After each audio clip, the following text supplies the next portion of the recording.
Yo, what up, dogs? Last night I watched Extraction 2, the sequel to Extraction 1, which is on Netflix right now. You can watch both of them. And you know what? I highly recommend you give Extraction 1 a shot if you've never watched it before you get into Extraction 2, because Extraction 2 takes place right after Extraction 1. And I'm just going to be straight out right here, right now. This is a damn good action movie. We're getting spoiled with the action movies this year. You know, John Wick 4, Sisu's probably the best action movie of the year, and now we got this. It's so good to be into action movies, and this is such a treat. It's such a treat. I highly recommend you watch it. Like, just give it a chance. Give both of them a chance, man. It's worth every minute of your time. Let's get into it. I got a lot of notes. So the movie is directed by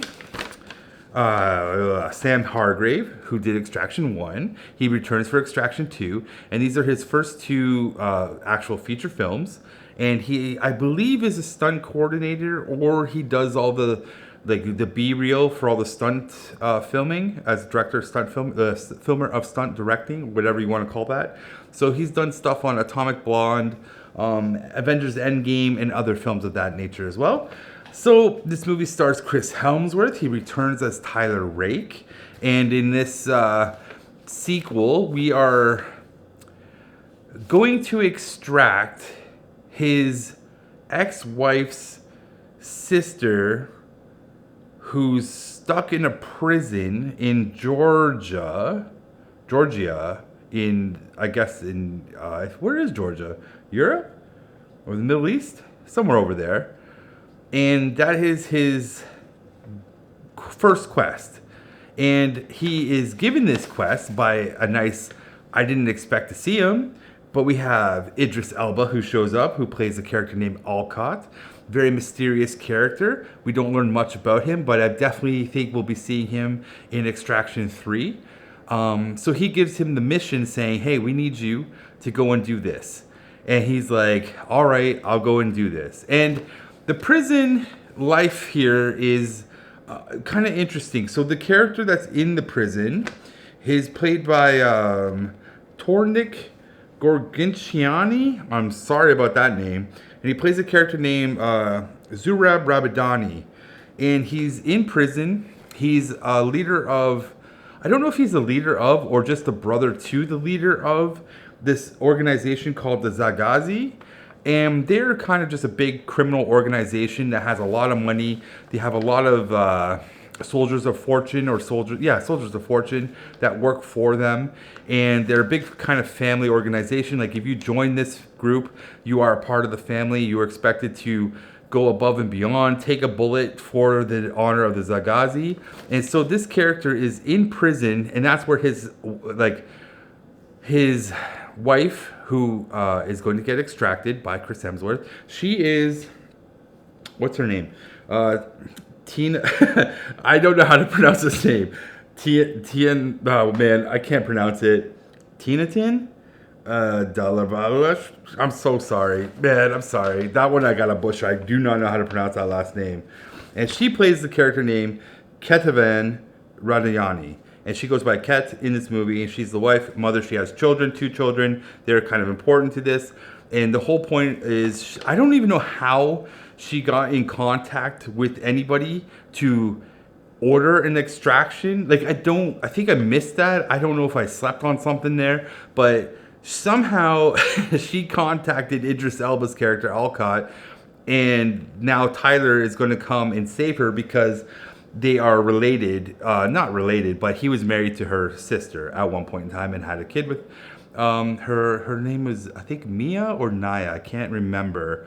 And anyways, that plays out in this whole movie. The whole movie is all about family anyways. So the first the first 5, 10, 15 minutes really just picks up from Extraction 1. Because what happens at the end of Extraction 1, I'm not going to spoil for you. You're going to go, what? And then Extraction 2 explains what happens. Then fast forward to the first action sequence, which is the extraction from the Georgia prison, which is absolutely amazing and really reminded me of The Raid 2, like the prison sequence in that, because it's so good. I don't even want to talk about it too much to ruin it for you, because It's awesome.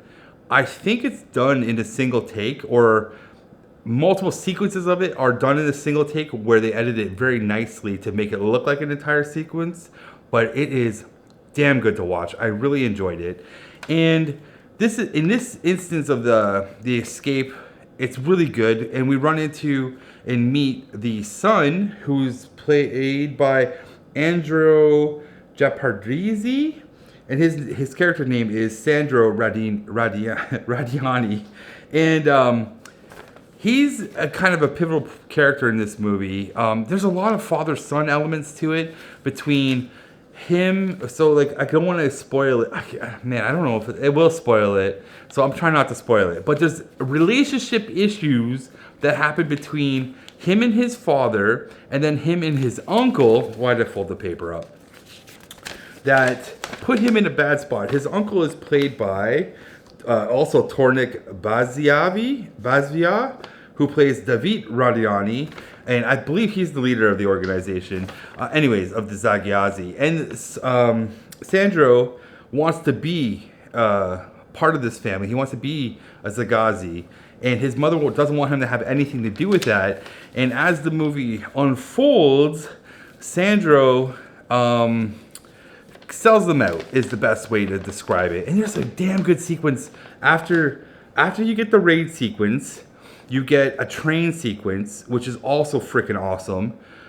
Man, and then it calms down to a little bit of story, and there's some elements between Tyler Rake and Sandro about family. There's a lot of stuff about family in this, and we also get story and history of Tyler Rake's little family, and he can't shake this trauma of his own son succumbing to, I think it was either leukemia or cancer, and he wasn't able to be there for him because he had to go fight in Afghanistan. And as that story gets a little bit more progressed in the later chapter, like at the end of the movie, you kind of don't feel bad for him. You know what I'm saying? Because the way it's portrayed like you are like, that was a dick move, man. Why'd you go fight in Afghanistan? Like, why'd you do that? Why'd you leave your son on a deathbed? You know, and they do rectify it at the end by like when he meets his ex-wife. I believe her name is Naya, and she's like, he didn't think of you as a loser dad that walked out on him. He thought you were a hero and you were going out there to save the world and rid the bad guys of this world and stuff like that. So he thought you were a hero no matter where you were and stuff. And it was like a nice redeeming little story part. You might cry a little bit. I'm glossing over it because I try not to ruin this film for you guys. There is another dope scene in the tower. They get to Dubai. That's like where their extraction point was. So they get to Dubai. And when Sandro sells them out because he wants to be a Nagazi, that's when David shows up and he brings his whole soldiers of fortune on top of this tower. And it's so good. They do like a whole crew lands at the top of the tower, and then a whole crew's at the bottom of the tower, and like Rake and them are in the middle. So they're like pinched in. And it's actually a really cool scene. And there's a fight scene, like a hand-to-hand combat scene in this movie on the rooftop glass of this like 50-story tall building, man. And it's such an intense fight. But there is, okay, in this moment too, there is an absolute hilarious scene, which I wish they edited it out or made it look better. But okay, it makes me laugh just thinking about it. So I think they're trying to escape in a car, right? Because they're still pinched in and they're at the bottom, and then they're like, no, we gotta go back up. But they have to get out of here. And so at the base of the, there's a dude, and I think he's shooting at him, right? Just bop, bop, bop, bop, bop.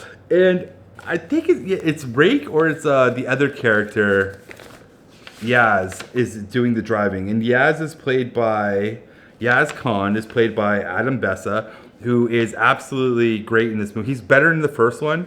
He's great in this one. Still comic relief and all that. But he's driving backwards. And you know how in John Wick, how he does the car fishtail and like will smack a dude into like oblivion with the tail, like the tailgate of the car?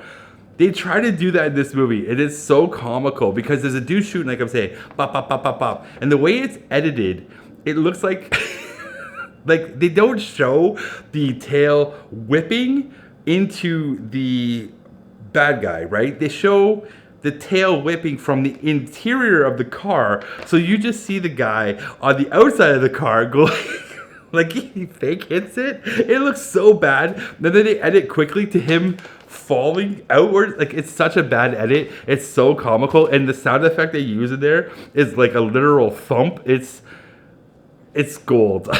I laughed. I rewound it. I had to, because I was just like, this is too comical to not like, I have to watch this multiple times. I hope you guys know exact scene that I'm talking about. It was too damn funny. Anyways, like I said, there's the fight scene on the glass at the top. Very tense, really good hand-to-hand combat scene. We also have a returning character. I want to make sure I mention her. Golshifteh Farahani. I butchered this name. She plays Nick Khan, who is the sister to Yaz Khan, and Yaz is the brother to her. And they're a great dynamic. I love a good brother-sister dynamic, and you don't really get that often. And these guys are great. They're good in the first one, too, and they're great in this one. And there's a lot of stuff that happens in that family, which is cool and story-driven. You will see. I can't tell you. I don't want to spoil it, and I hope the trailer doesn't spoil it. I've never even seen the trailer for this movie. What else is there to talk about? Train scene. The end is just a good old fight scene between the two guys, Tyler versus Radiani, the brother. It's great. Like, it's just and it's in, like, I think it's a church. Like, you know, just a classic, it's just classic, like a John Woo ending, but with fists, a couple little bit of guns in there, no pigeons flying by, but a classic ending. And like, this movie's fun, man. There's a couple things about this movie I want to point out that I actually really like. It has a real international feel to it. Like, everyone's using their real accents. It just seems cool. Like, everyone's speaking their mother tongue, so to speak. Like, when there's certain dialogue going on, and it's just interesting. It just felt international, and it felt like this was like a movie that actually is kind of global. Like, stuff's happening here. I just really enjoyed that. Again, action sequences are dope. The whole movie's about family. Really, it is. When you sit down and watch it, it's all about family. It's Tyler Rake's family, Sandro and his family stuff, Ket and her family stuff. It's all family in here. And even Nick, she has family stuff with Yaz. Like, it's all about family. This whole movie's driven by family. This is another family movie. That's it. That's all I got on my notes. I highly recommend this film. Perfect rainy day movie. Put it on. It's 2 hours long. They could have, you know what? They could have took out 10 minutes in this film probably, but they just hit you with action, breath, action, breath. It's great. Good balancing. I was into it the whole time. Like, I didn't get bored. I didn't want to pick up my phone or anything like that. I was engaged with this film.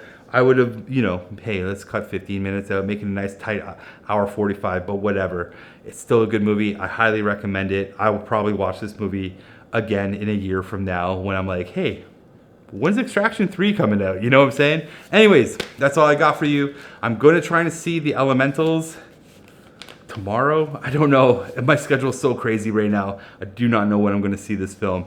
Anyways, I'm out of here. That's it. You guys have a good week. Whatever you're watching, I hope you're digging it. And I'm out, guys. Bye.